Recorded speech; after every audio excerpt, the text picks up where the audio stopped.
What's up, everybody? I'm back. You back. We back. Talk about some sports stuff. I'm gonna just get some quick news items out of the way. Talk about Major League Baseball last night. My Braves got the win against the Oakland Athletics. But Mark Foltynewicz, I really hope I said his name right. He almost got a no-hitter last night, which was crazy. He had a no-hitter through 8 innings against the Athletics. Unfortunately, it was broken up in the 9th inning when Matt Olson hit a pitch into the high seats right field. Got a home run. Like I said, Braves went on to beat the Athletics 3-1. They'll play them again tonight, but I'll tell you more about that and what to watch later on in the show. All right, quickly, the NBA Awards that came on this past Tuesday night. Drake hosted. Nicki Minaj and 2 Chainz performed.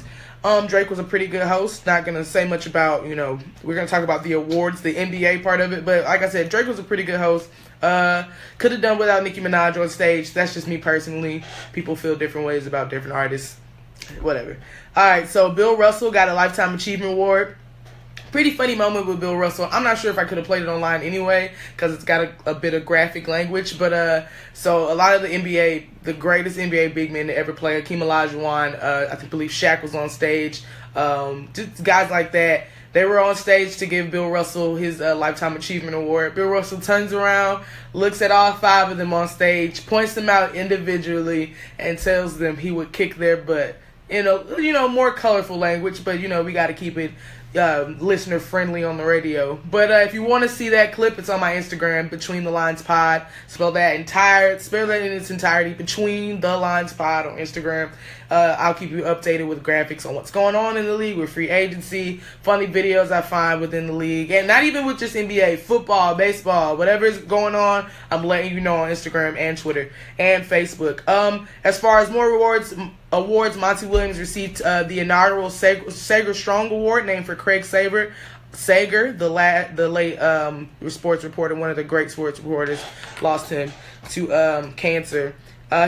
Monty Williams lost his wife, Ingrid Williams, in a car accident while he was working as an assistant coach with the Oklahoma City Thunder. So Coach Williams took some time off to take care of his family. He later rejoined the Spurs in more of an executive role. He was presented with a very Craig Sager-esque sports jacket.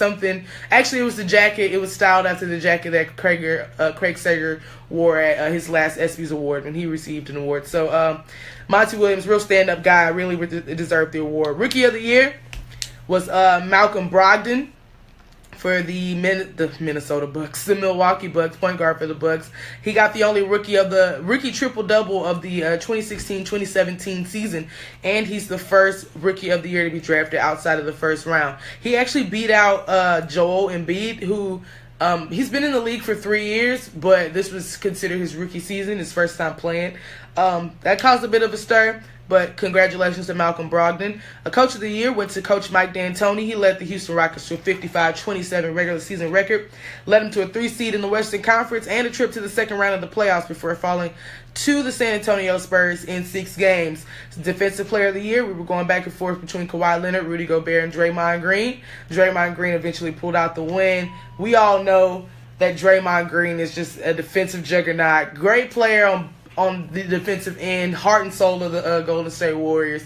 So good job. And, it goes well with that championship ring that he'll get at the start of the season. So good job for Draymond Green. Sportsmanship Award went to Kemba Walker. The Sportsmanship Award is voted on by the players in the NBA, so it's good to see Kemba Walker respected by his peers. Most Improved Player went to Giannis Antetokounmpo. I hope I said his name right. Great. The Greek Freak is just amazing, and he's going to improve continuously throughout his NBA career. So I don't know, he's the most improved player, but I know he's going to get better. It's just a crazy, because he's already great. So it's going to be crazy to watch him get better. And then the award we were all waiting for, Russell Westbrook, James Harden, Kawhi Leonard were the finalists. Unfortunately, LeBron James did not make it into that final 3 category. And Russell Westbrook came out with the 2016-2017 MVP award. Had a record-setting season, averaged a triple-double to join Oscar Robertson. I believe he had 42 triple-doubles on the season, if I'm not mistaken. Joins Oscar, the Big O, as the only 2 in NBA history to average triple-double on the season. James Harden came in second in voting. Russell Westbrook's speech was just It was really good. I'm not one to like to listen to speeches, especially not award speeches, but his speech was one that I went back and listened to. Very heartfelt. Here's just a really quick clip of him speaking to his brother during the speech. I'm so proud of him, just not just for that, but just the man he is today, man, just for helping me, lift me up every single day. My brother, man, he texts me every single game at halftime, every game. Since I've been in the league, he texts me every game at halftime. He don't got to do that, man. He does that because he has a kind heart, and he looks out for me, man. I love you from the bottom of my heart, brother. I promise you. I appreciate everything you do for me. It was just he thanks his parents, his wife, his team. He even brought his teammates on stage. Like, just a great guy. I'm really happy for him winning the MVP. And he got a pretty good prize out of it once we get to the free agency section of today's show. But congratulations to Russell Westbrook again. So let's talk about these All-NBA teams really quick. First team, All-NBA first team, James Harden, Russell Westbrook, LeBron James, Kawhi Leonard, Anthony Davis. All-NBA second team, Stephen Curry, Isaiah Thomas, Kevin Durant, Giannis Antetokounmpo, Rudy Gobert. Then third team was John Wall, DeMar DeRozan, Jimmy Butler, Draymond Green, DeAndre Jordan. Let's talk. The big controversy came with the all-defensive team. So first team was Chris Paul, Patrick Beverley, Kawhi Leonard, Rudy Gobert, and Draymond Green. Like I said, Draymond Green won Defensive Player of the Year, so it only makes sense he'd be on the first team. All-defensive second team was Tony Allen, Danny Green, Anthony Davis, Andre Roberson, and Giannis Antetokounmpo. Now, there were a couple omissions that kind of stirred up the league. One of the more glaring ones, well, I have two, but the one that really got the most attention was Avery Bradley, who did not make any of the all-defensive teams. It was, I didn't understand it. Isaiah Thomas went ahead. He spoke up for his teammate, wondered how he didn't make the team. CJ McCollum, who is one of my favorite NBA guys to tweet ever. He's just like a regular guy on Twitter. It's crazy. He echoed similar sentiments. How did Avery Bradley not make it? Damian Lillard, though, he was like, he told TJ McCollum in a tweet, voters don't watch the game. The media, they don't watch the games. They're just voting on the guys that they hear about the most. And you know what? Chris Broussard proved Damian Lillard's point. So Chris Broussard said, I believe he said it on Speak for Yourself or The Herd with Colin Cowherd. I believe it was The Herd. Maybe it was The Herd. He said he didn't vote for Avery Bradley because of the game that Devin Booker dropped 70 on them. Now, Devin Booker plays for the Phoenix Suns. They played the Boston Celtics towards the end of the season. Devin Booker went off for 70 points. So Chris Broussard said he didn't vote for Avery Bradley because clearly his defensive effort in a 70-point game for one single player wasn't all that great. The only problem with that is Avery Bradley didn't even play that game. He was sick. He was sidelined with a stomach issue. And so you can't really dock a player for a defensive performance when they didn't play in the game. So it just proved Damian Lillard's point. Even Devin Booker said, hey, Avery Bradley, this is a guy I've played against. I've seen his defensive effort night in and night out. He deserves to be on one of those all defense teams. But that was just one of the cooler moments. Twitter's just kind of been crazy since this free agency period started. We'll talk about that in just a quick second. Let me just tell you that if you're a Knicks fan, I know you've been partying since about Wednesday morning, maybe about 9:30-ish a.m., 10 o'clock, because Phil Jackson has officially left the Knicks. It's been a mutual decision for those guys to part ways. After 3 years and more than a few disappointing seasons, the New York Knicks, they mutually decided that it just isn't working out anymore, and they should see other people. He had 2 years left on his 5-year contract. The team went 80-166 under Phil Jackson, including a franchise-worst 17-65 record in 2014-2015. His record and the team's lack of success isn't the only reason Phil Jackson was out of New York. He just, especially this season, his antics off the court with calling out Carmelo Anthony multiple times in public, in the media, kind of just antagonizing him is contributed to it. This latest stunt with Kristaps Porzingis, it all led to James Dolan being like, look, guy, we got to part ways. Honestly, the Knicks should part ways with James Dolan, too, but that's a whole nother conversation for a whole nother show on a different day. There were reports that former Piston Isaiah Thomas was the dark horse candidate to take Phil Jackson's spot, but Isaiah Thomas quickly said, "No, not me. I'm actually not gonna. I don't want to." He tweeted, quote, "I'm not interested in joining at the New York Knicks." He went ahead and put that handle in there. "I'm happy with the New York Liberty and NBA TV. I wish the best for the Knicks and Phil Jackson." So right now, they're without a president of basketball operations. Here's to hoping the Knicks find some kind of way to get it together. I don't know. The Knicks gone Knicks, so it'll be a while before they get it all together. Phil Jackson, his time in New York, it was really hard to lure free agents. He thought he was on the way to a playoff berth, his first with the team, by signing Joakim Noah and Derrick Rose. Clearly didn't work out. Carmelo wants out. He's even talking about a buyout. So we'll see what happens with the New York Knicks. Let's go ahead and let's jump into this free agency stuff. A lot of stuff has happened in free agency. I was up, my bedtime, anybody that knows me knows I go to bed at about 10:30, 10 o'clock if it's a good night. I like to be in bed as soon as the lights go off outside. So I was up till about 1:30 a.m. yesterday waiting on free agency news to pour in. I didn't want to miss a single thing. I even got some stuff at like 6 o'clock this morning that got me up out of my sleep because it was about Drew Holiday, him signing his deal with the Pelicans. So let's start with some stuff that happened early. All right, so Bobby Marks from ESPN. This happened at about 12:52 a.m. Probably one of the last things I saw before I went to sleep. The new salary cap for the 2017-2018 season is now at $99,093,000. The luxury tax is at about $120 million. So, like I said, that happened at close to 1 a.m. Earlier in the day, Chris Paul.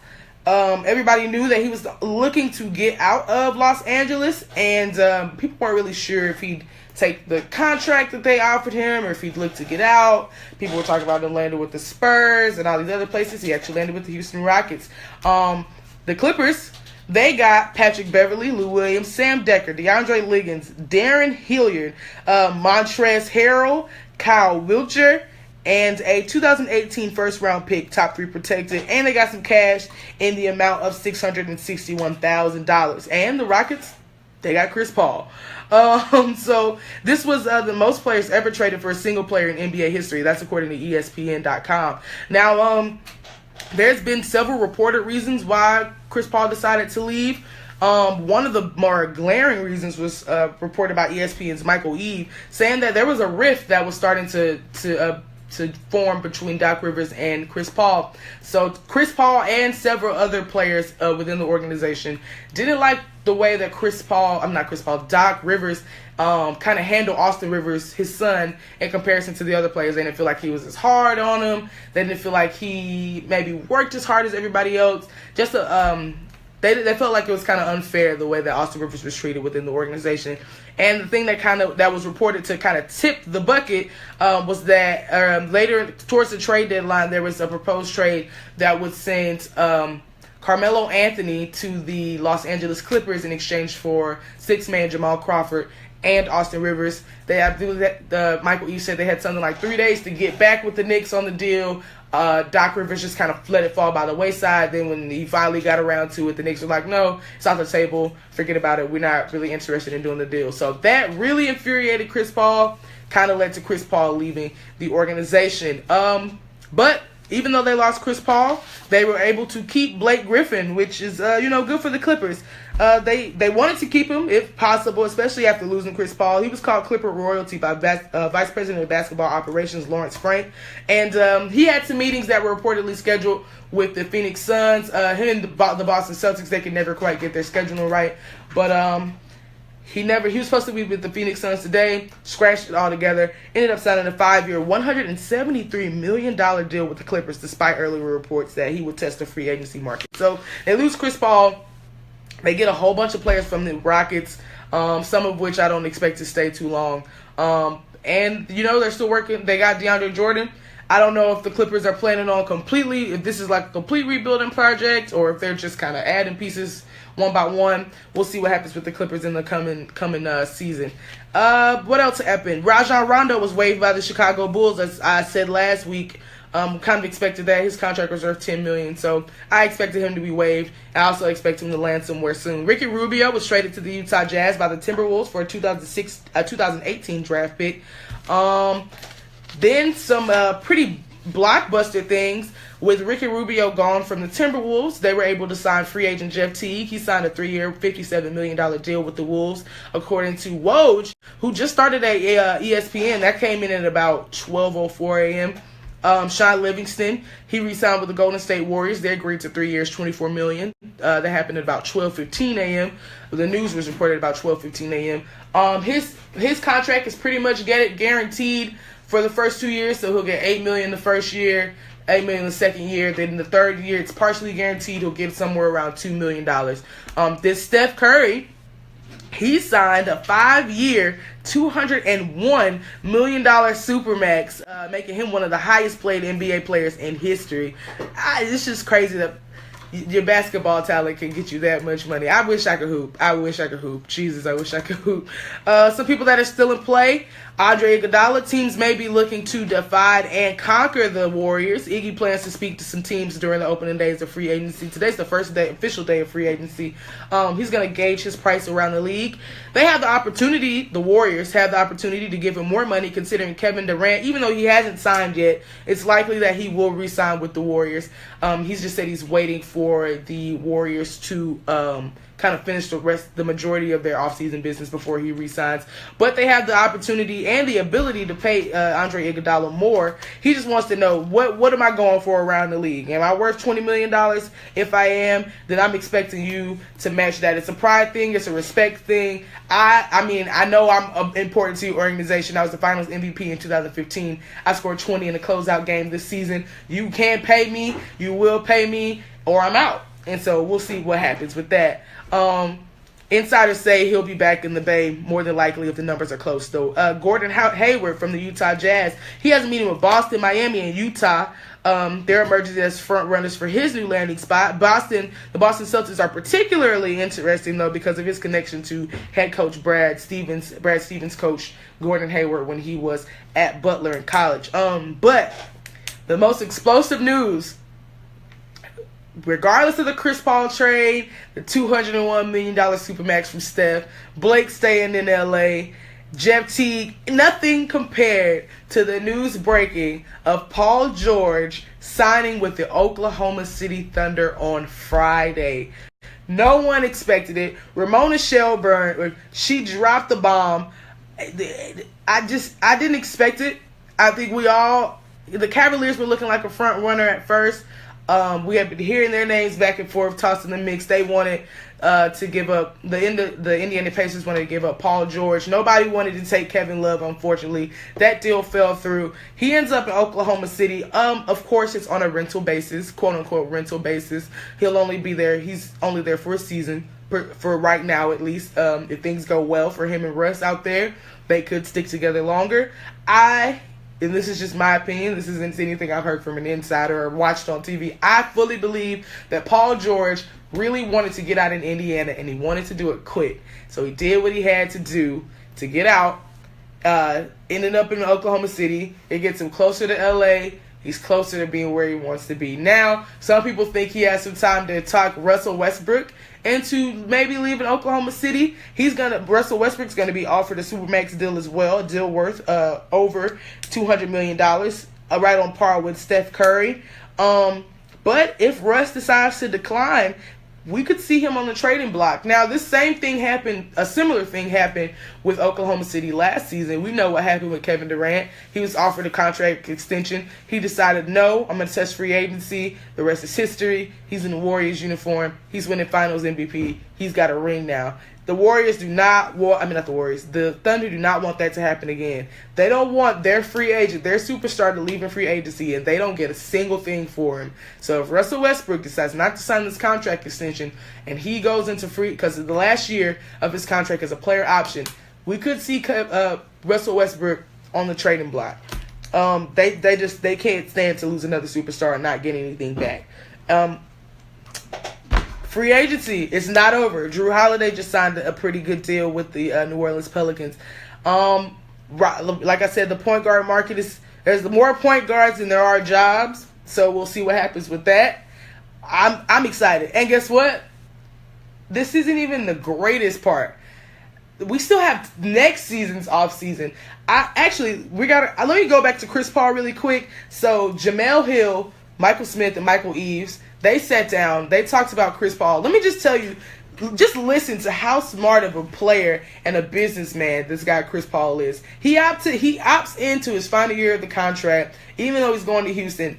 And this is just what Michael Eaves projects will go on with Chris Paul in next season's offseason. Here we go. Very few of us thought he'd walk away from that money. And I hope, I hope this doesn't get lost in all the drama that led to Chris leaving, how brilliantly he played this, all right? So he opts in, still gets $24 million this year. Next summer, he's in the exact same position to sign 4 years for $150 to go somewhere else, or 5 years for $200 million to stay there. But beyond that, it gives him a year to find out if he can actually play with James Harden effectively and pursue a title. You think it's going to work. We don't know for sure until we find out. At the end of next season, he will know for certain. And it gives him more flexibility to join up with LeBron. I'll say the banana bowl.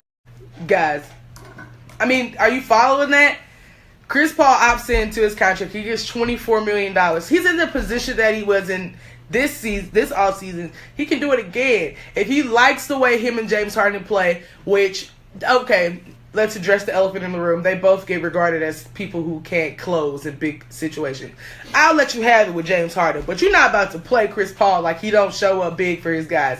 When he's completely healthy and in a position to help his team, he does what he has to do. He can't control that Blake Griffin got hurt in 2016 and they lost in 6 to the Portland Trail Blazers. He can't control that Blake Griffin got hurt in the series against the Utah Jazz and they couldn't finish it out. He can't control the Clippers' misfortune. But this is a guy who puts his team in the best position to win as much as possible. So you can say what you want about James Harden, him choking up in big moments, but I'm not going to take it about Chris Paul, all right? I'm not going to take the slander about Chris Paul. But next year's offseason is one for the books. I don't think LeBron James is staying in Cleveland. I'm going to say it until the day that I see somebody say he's staying in Cleveland. Cleveland is very dysfunctional right now. They don't have a GM. Dan Gilbert is just out there just making crazy moves, talking about putting Chauncey Billups in the GM position. This is a guy who doesn't have any NBA executive experience. I told somebody yesterday, there's no way you're going to lure in free agents when your front office is dysfunctional like that. I don't care what you say. I don't care how you flip it. And not only are you not going to lure in free agents, you're going to lose your star. And if you lose your star, you might lose his sidekick, Kyrie Irving, who said if LeBron leaves in free agency, he could request a trade. So the Cleveland Cavaliers, they got to figure something out. But could we see Carmelo Anthony get bought out next offseason, Chris Paul be a free agent, and LeBron be a free agent? We see what's going on with Dwayne Wade. I believe this is a player option year for him in Chicago. Could we see a reuniting of the Banana Boat crew? Could we? I hope so. I'm so excited. Not that I want to skip through the season. I'm not saying that. Don't get me wrong. But I'm excited to see what happens next offseason. Let's take a quick break. I'm going to tell you who I'm getting out the paint, and I'm going to tell you what to watch. It's got to do with some Big 3 basketball. We'll be right back. This is WEZO, 1230 a.m. The Blaze, where we're more than just music. We're what radio should be. You're listening to Between the Lines with Kiana Jones. Don't go anywhere. I'll be right back. Alright, I know it may have sounded like I was leaving, but I ain't going yet. You can't get rid of me that fast. Alright, let me tell you I'm getting out the paint. This person actually doesn't have a name, just a random guy I found in the comment section, actually.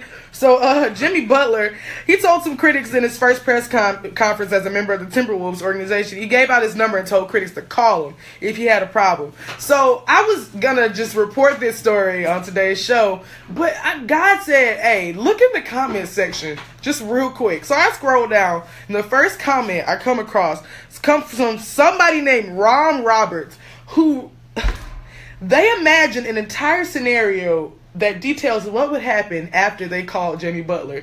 They started out with just them and Jimmy Butler hanging out at first. They get some tickets to the game. They start a relationship. They talking about trips to the Bahamas, marriage and 17 kids, then growing away and dying together. Like, people have way too much time on their hands. So if this ever reaches whoever Ron Roberts is, I need you to find something better to do with your life.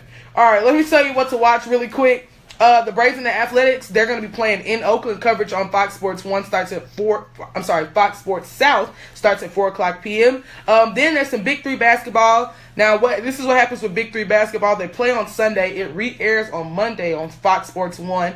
That'll be July the 3rd. Coverage begins at 8 p.m. Eastern time, so make sure you catch some Big 3 basketball. And then if you're looking for some WNBA action, the Los Angeles Sparks versus the Minnesota Timberwolves, the Minnesota Lynx. They play on Thursday, July 6th at 8 p.m. Coverage is on ESPN2. So make sure you watch out for all of those. Come back next week. We got more to talk about. Hopefully we got some more Big Free Agency news.